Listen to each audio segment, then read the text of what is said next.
Hi everyone, Amber Canoy here with Everyday Kentucky. Vanessa Vale is with us once again talking about all things real estate. Let's talk about appraisals. Yes. So a lot of people know what appraisals are. Right. It's just a validation of what appraiser feels like a property is worth. But you know, it's interesting to me when I meet and talk to clients that they think the appraisals are public record, and it's not. It's not like it's recorded at the courthouse like a deed is. So if you were to order an appraisal on your property, just to say, hey, I'm curious when appraiser values a property at, or let's say you get a HELOC, which is home equity line of credit, and the bank orders the appraisal to base that off of that. That's your private information. So it is not public. Another buyer can't find that. A realtor can't find it. So unless you share that information, it's only there for you to use. And so why that's so important is, let's say you have a private appraisal done on your property and then you decide you want to sell it. Just because a property appraises at X amount doesn't mean that that's not necessarily what the market value is in a realtor's point of view or a buyer's point of view.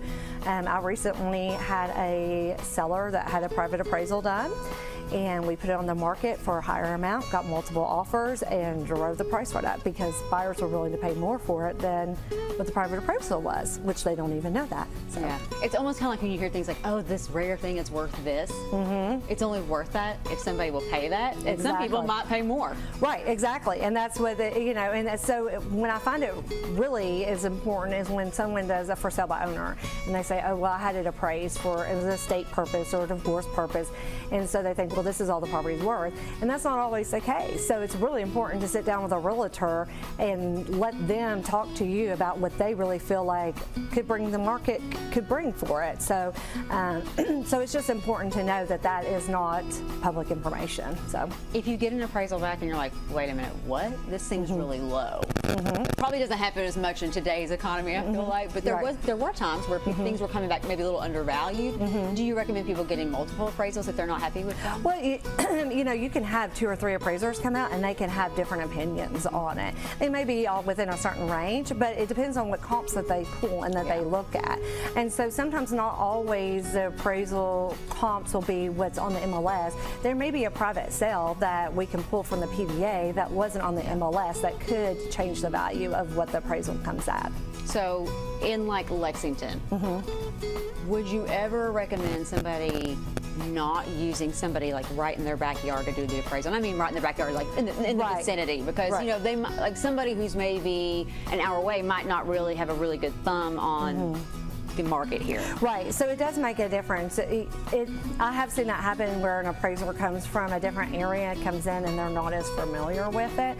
And another good thing to know is that when your property does go under contract, so let's say you had a private appraisal done on it before, but your property goes under contract, that lender is going to submit this contract into the system for an appraiser to pick it up. So now this new appraiser knows, okay, Mr. and Mrs. Buyer are willing to pay X amount for this property, and the seller is willing to sell it for that property.